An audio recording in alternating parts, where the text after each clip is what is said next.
শিল্পী যেমন তৈরি করে মূর্তি, সেই রকম তার বাধাগুলো দূর করে দিলেই একটা মূর্তি তৈরি হয়। যেমন একটা বাচ্চা ছেলের বাধাগুলো দূর করে দিলেই একটা সম্পূর্ণ মানুষ তৈরি হয়।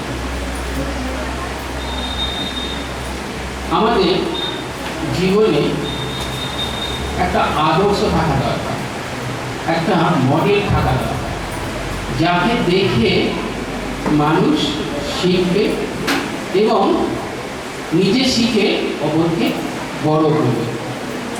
এখানে আমাকে বলা হয়েছে, মানে সারদা মায়ের ভাবে যে আদর্শ মা কে?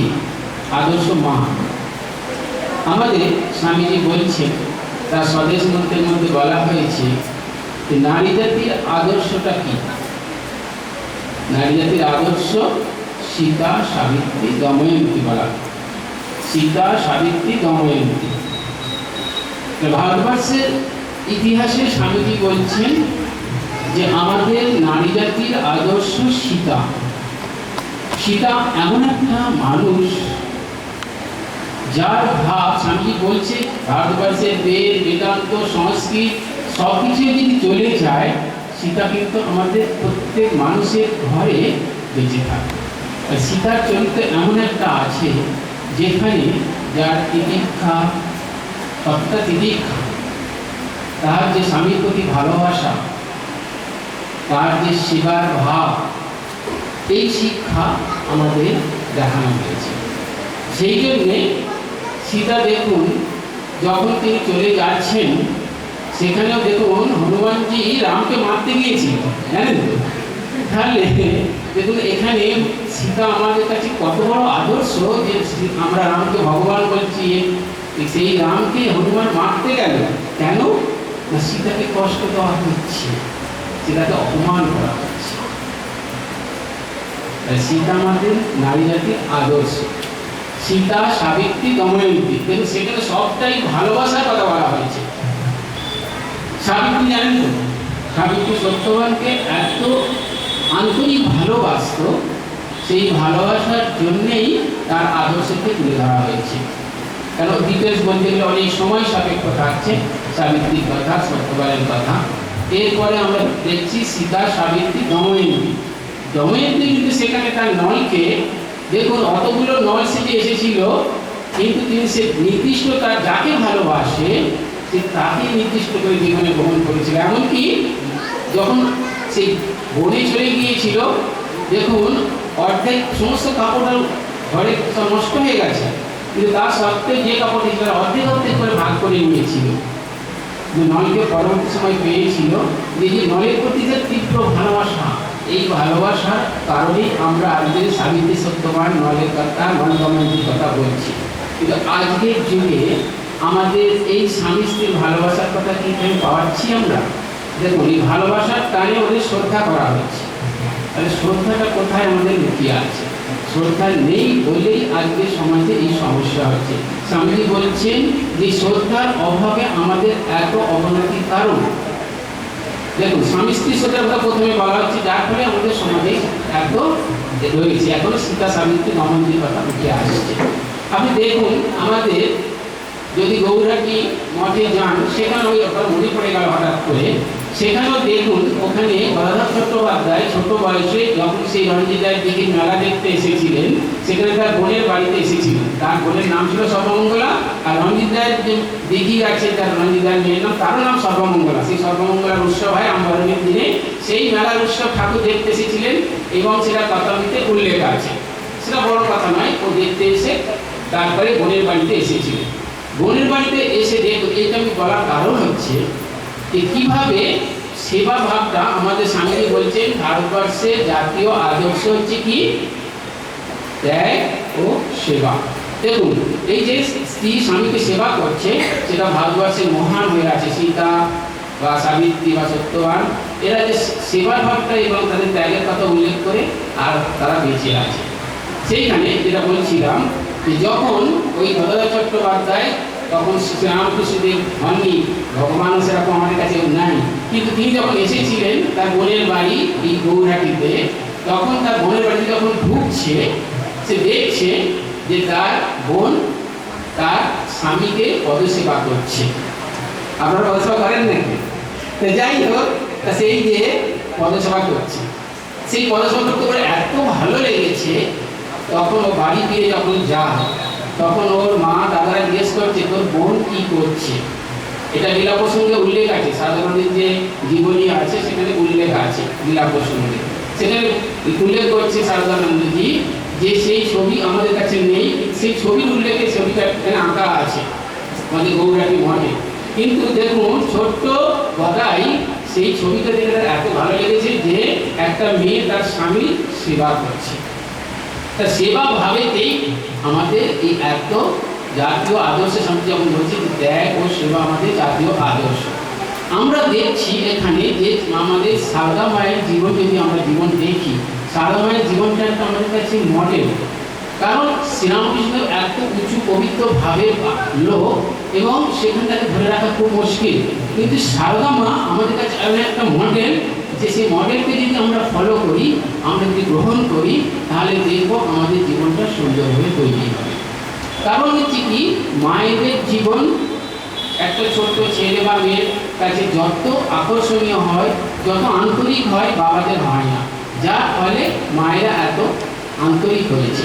যার ফলে দেখুন আমাদের স্বামীজি ঠাকুরের সঙ্গে তর্ক করেছে, ঠাকুরকে নানানভাবে প্রশ্ন করে তাকে বিব্রত করেছে, কিন্তু মার সঙ্গে কখনো তিনি কোনো প্রশ্ন করেননি। মা যা বলেছে তা মাথা নত করে তিনি নিয়েছে।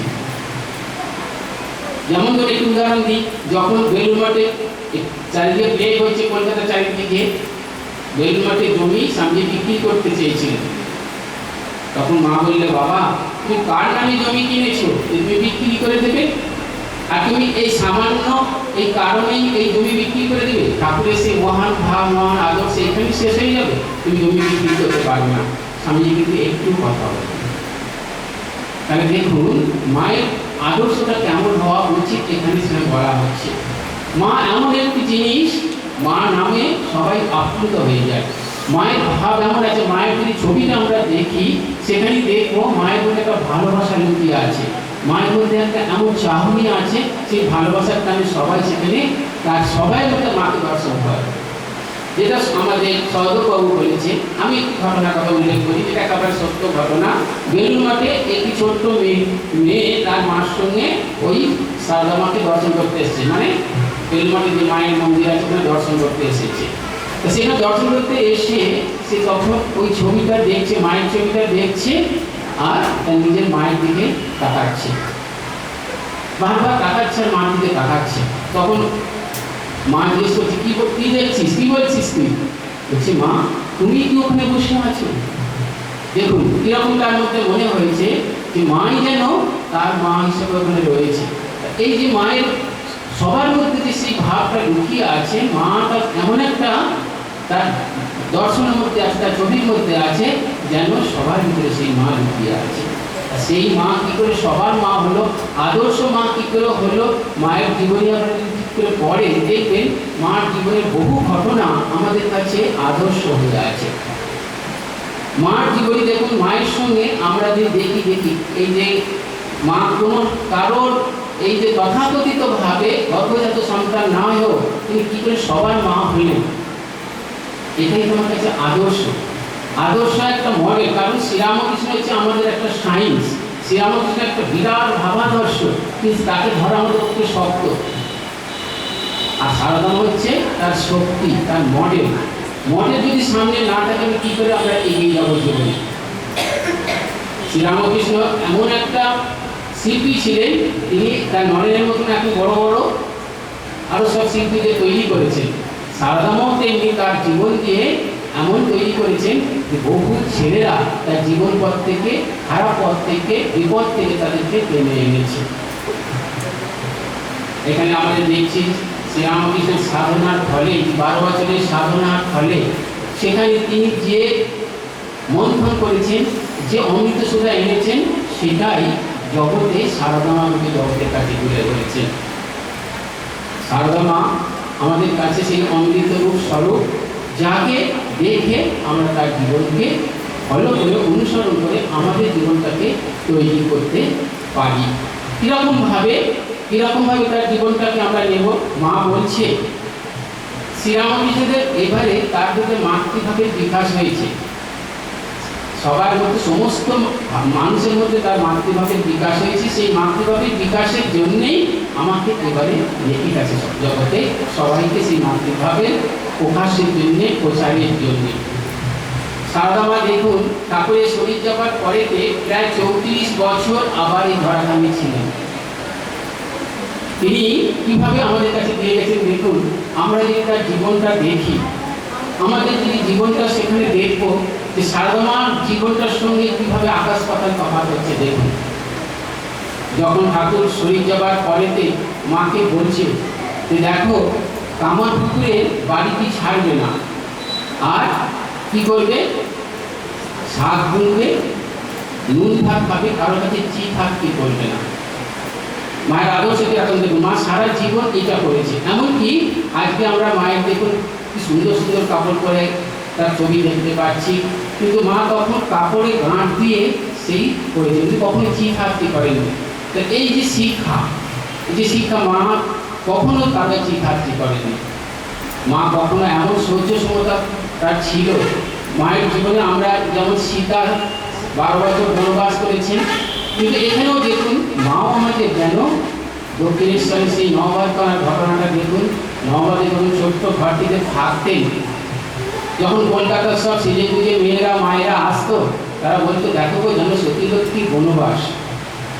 মা কখনো কখনো কিছু মা কাউকে বলতেন না।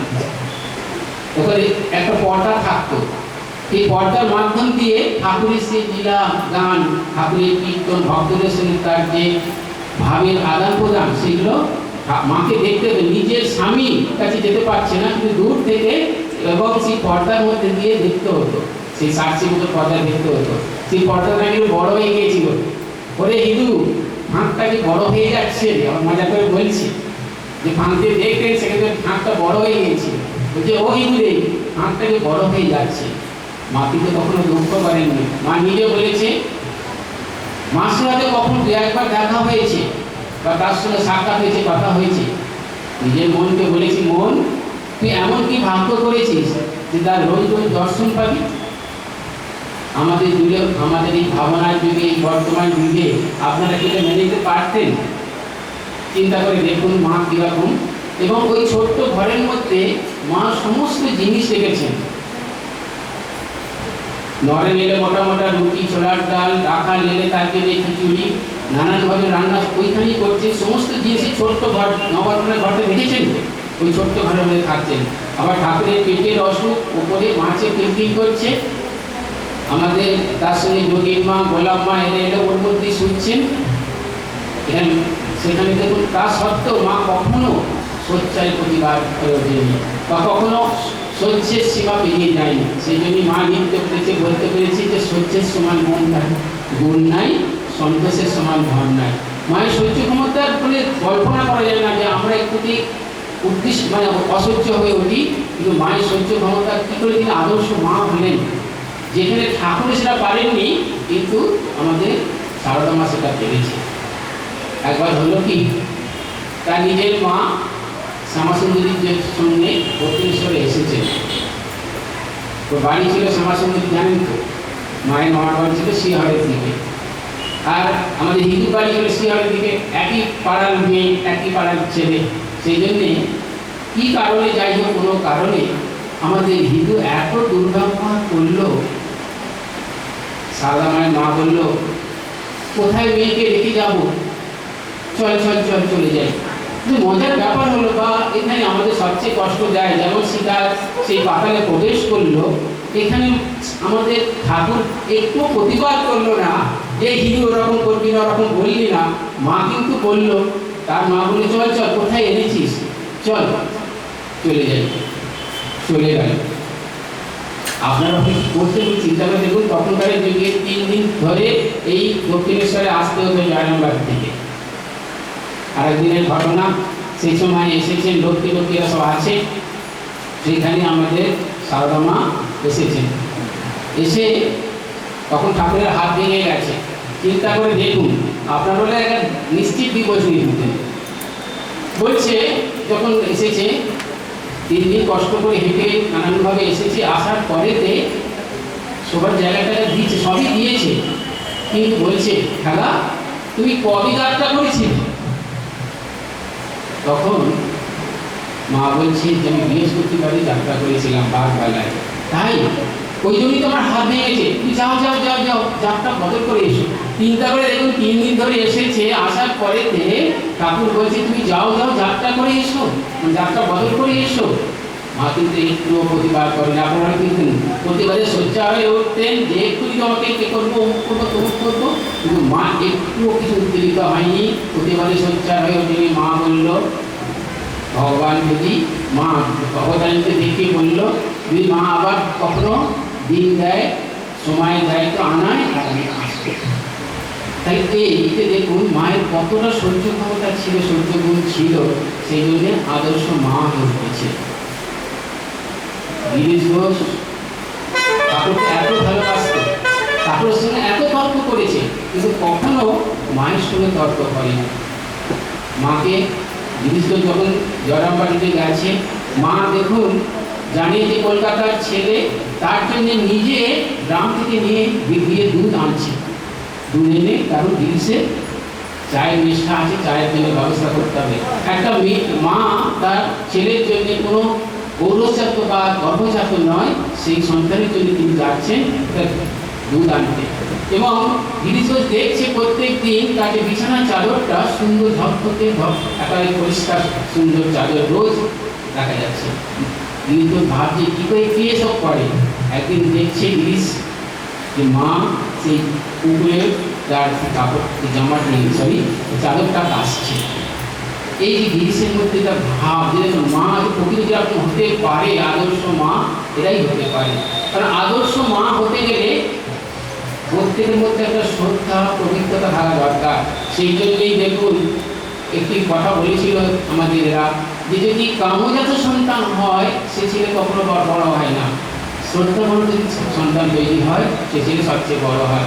কারণ দেখুন আমাদের গদাধর বলুন, গদাধর চট্টোপাধ্যায় এই গয়ার কাশীপদে পূর্বে তার জন্ম হয়েছিল। আমাদের স্বামীজির জন্ম হয়েছে দেখুন সেখানে শিবের পরে, সেই কাশীর শিবের পরেতে বিশেষরে শিবের পরেতে তার জন্ম হয়েছে, যার ফলে তার মায়েরা কত পবিত্র শুদ্ধ ছিল, তবে সেই সন্তান এরকম এসেছে। আমাদেরও এইরকম যখন সন্তান ইত্যাদি আসবে আমাদেরও প্রার্থনা করা দরকার, তবে সুসন্তানের জন্য প্রার্থনা করা দরকার, তবে তো সুসন্তান আসবে। এই জন্যই সংস্কার পালকদের প্রয়োজন হচ্ছে। যে স্বামীজি বলছেন যে আমরা ভাবি ধরুন একটা ছেলে কেউ ফুটপাতে জন্মাচ্ছে, আবার কেউ রাজপ্রাসাদে জন্মাচ্ছে, কেউ সাধারণভাবে জন্মাচ্ছে, কী করে হচ্ছে? এটা প্রশ্ন আসতে পারে কী করে এই সন্তানের এরকম সমস্যা হচ্ছে। এইরকম পরিবেশ মানুষকে অনেক উন্নত করে দেয়। পরিবেশগতভাবে আমাদেরও সন্তান সন্ততি সে সেইভাবে বাবা মা সিলেক্ট করে, সে বেছে নেয়, যার যেমন সংস্কার যার যেরকম ভাব সেই অনুযায়ী সে সন্তান সিলেক্ট করে সেই ছেলে বা মেয়ে। আমাদের সেই জন্যে ওই রকম হওয়া উচিত। আমাদের সারদা মা দেখুন কোনো গর্ভজাত সন্তান না সত্ত্বেও তার সংস্কার এমন ভাব ছিল যে তিনি এত সন্তান পেয়েছে। শ্রীরামকৃষ্ণদেব বলছে যখন সন্তানের জন্য মা আকুল হয়ে গেছিল যে তোমাকে এমন সব সন্তান দিয়ে যাবো যে তুমি মাটা ফুটে অবশ্যই করলে পাবে না, শিষ্য পাবে না, সন্তান পাবে না, এবং মাটাকে জ্বালায় তুমি অস্থির হয়ে যাবে। কিন্তু সাধনা কখনো মাটাকে জ্বালায় অস্থির হয়ে যায়নি। যদি অস্থির হয়ে উঠত তখন ঠাকুর বরঞ্চ অস্থির হয়ে গেছে, কিন্তু মা কখনো অস্থির হয়নি। একটি ঘটনা বলি, দেখুন একদিন হয়েছে কি, একটি খুব খারাপ চরিত্রের মেয়ে দক্ষিণেশ্বরে মার কাছে আসতে শুরু করেছে। ঠাকুর এটা লক্ষ্য করেছে, ঠাকুরের ভয় যে মা যদি ওরকম ভাবের হয়ে যায়, সেই জন্যে ঠাকুর মাকে বারণ করলো যে তুমি ও আসছে আমার এটা পছন্দ নয়। কিন্তু মা বলছে দেখো ও তো এখন ভালো হওয়ার চেষ্টা করছে, ঠাকুর তাতেও রাজি নয়। তখন মা বলছে তুমি বাবা, তুমি সন্তানকে ত্যাগ করতে পারো, আমি মা কখনো সন্তানকে ত্যাগ করতে পারি না। চিন্তা করে দেখুন সেখানে কিন্তু ঠাকুর মায়ের কাছে নথি স্বীকার করছে। এই জন্যে মা বড়, সেই জন্য স্বামী বলছেন যে কো রাম, অর্থাৎ রাম যায় যা, কিন্তু মা গেলে সব গেল। চিঠিতে লিখছেন, বলছে রামকৃষ্ণ যায় যা, কিন্তু মা গেলে সর্বনাশ। মহাপুর মাঝে লিখছে, এই কথা লিখছে যে মা যদি চলে যায় শক্তি বিনা জগতে কিছু হবে না, ঘোড়ার ডিম হবে। স্বামী বলছে শক্তির অবমাননা করলে সেটা ক্ষতি। আমাদের জগতে দেখুন যত দেবদেবী আছে তার মধ্যে দেবীদের পূজা কিন্তু বেশি হয়, তাই না?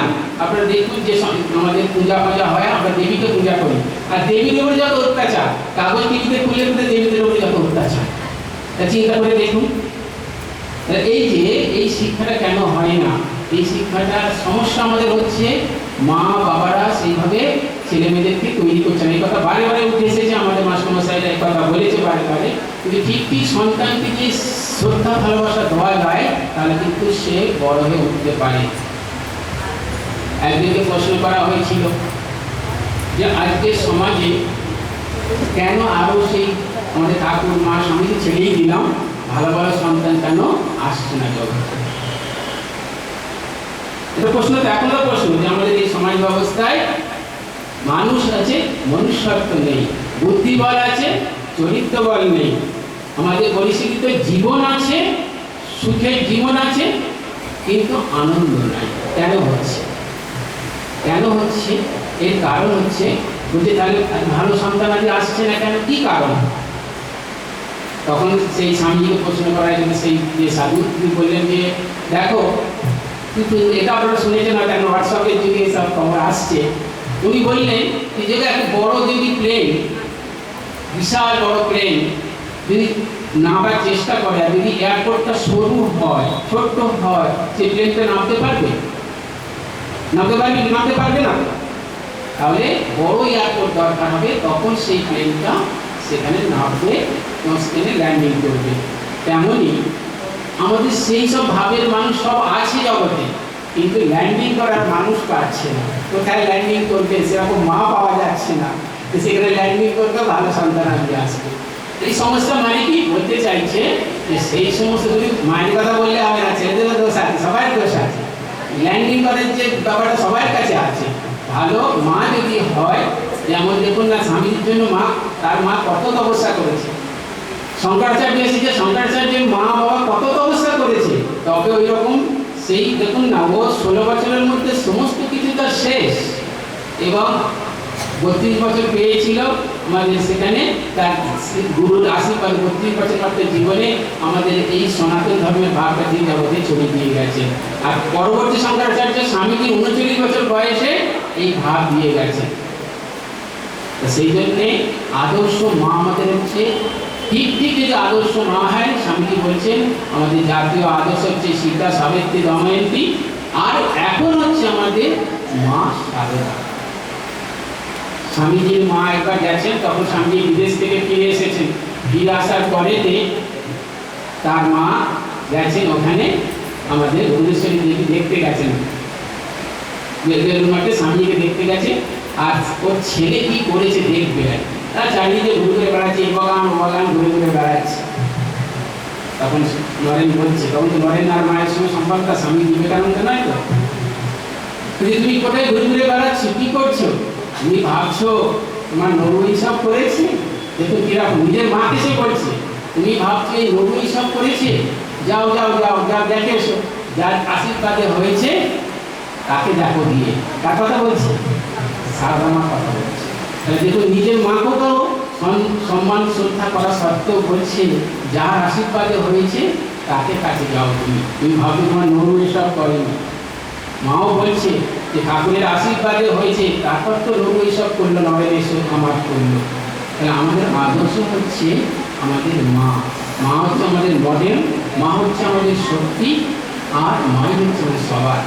এবারের অবতারে দেখুন মাকে প্রশ্ন করা হয়েছিল যে আগে অবতারা দেখুন তারা সব অস্ত্র শস্ত্র নিয়ে এসেছে, কেউ সুদর্শন চক্র, কেউ তীর ধনু বা অন্যান্য অস্ত্র শস্ত্র নিয়ে অবতারা এসেছে। মাকে জিজ্ঞেস করা ছিল এবারে অবতারে তাহলে কি নিয়ে এসেছিল?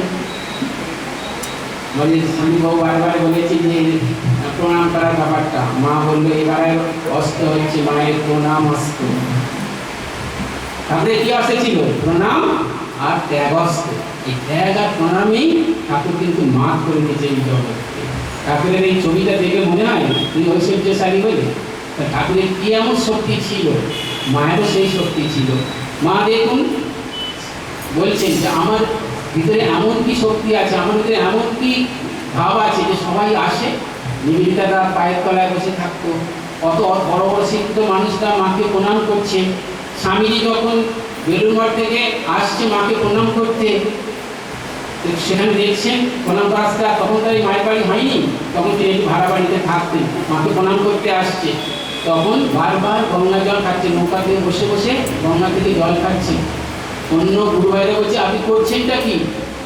তোমরা জানো না মা কত পবিত্রতা স্বরূপিণী, ওই জন্য আমি গঙ্গা জলকে পবিত্র হচ্ছি। আর মায়ের আদর্শ হচ্ছে আমাদের শ্রেষ্ঠ আদর্শ। মায়ের ভাব আমরা আজকে সবচেয়ে বেশি গ্রহণ করি। মা এমন একটা মানুষ, দেখুন আমরা তার জীবনটা যদি দেখি আপনারা দেখবেন যে আরও সুন্দরভাবে সংসার জীবনযাত্রা করতে পারবে। কেমন দেখুন, মা তার স্বার্থপর ভাইদের সঙ্গে বাস করত। এ ভাই বলছে ও ভাই মা কাকে বেশি দিয়ে দিল। তার ভাইজিরা ছিল, ভাইজিরা হচ্ছে সবসময় ঝগড়াঝাটি মারপিট করতো এই জিনিসপত্র নিয়ে। তাদের মধ্যে সবসময় দ্বন্দ্ব, হিংসা, দেশ বিদ্বেষ, তাদের সঙ্গে তিনি থাকছেন। পাগলি মামি তার সঙ্গে থাকছেন। দাদু, আমাদের দাদুদি, তিনি তার সবসময় বায়নাটা পূরণ করছেন। আমরা মায়ের জীবন যদি দেখব, দাদুর জীবন আর আমজাদের জীবন, এরা যদি দুজন না থাকতো তাহলে কিন্তু মাকে আমরা সেইভাবে চিনতে বুঝতে পারতাম না।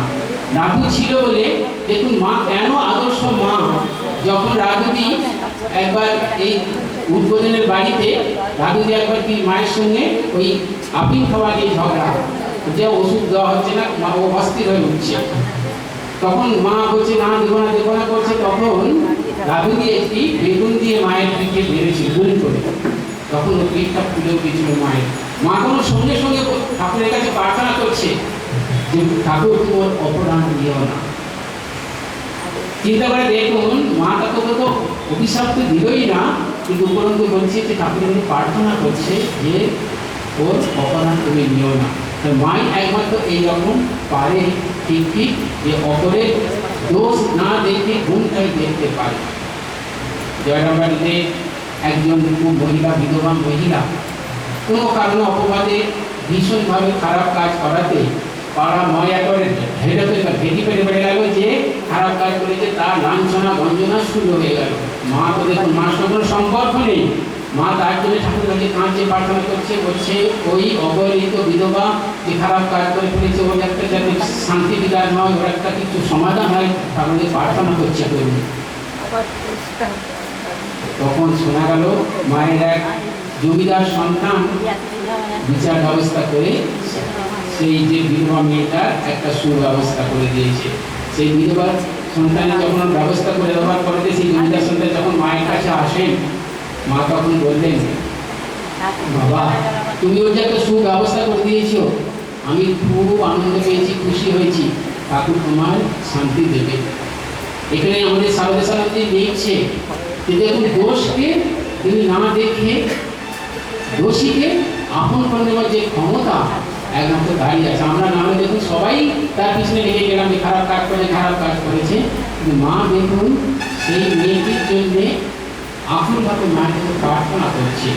একমাত্র মাই পারে এই ব্যবস্থা বা এই ভাব দিতে, তিনি দোষীকে আপন করে নেওয়ার ক্ষমতা,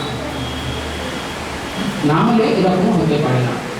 উদ্বোধনে একজন মেয়ে, এরকম একটি মেয়ে এত খারাপ কাজ করেছে, তিনি কাঁদছে, অধরে কাঁদছে, উদ্বোধনে মায়ের বাড়ি বাইরে কাঁদছে। ওকে দেশ থেকে কাঁদছো কেন? এক সামনে জিজ্ঞেস করেছে, বলছে আমি এত খারাপ কাজ করে ফেলেছি যে আমি মায়ের কাছে যেতে পারছি না। তখন সে সাধু বলে যাও না, মায়ের কাছে যাও, গিয়ে দেখবে যে তোমার দুঃখ কষ্ট সব বলে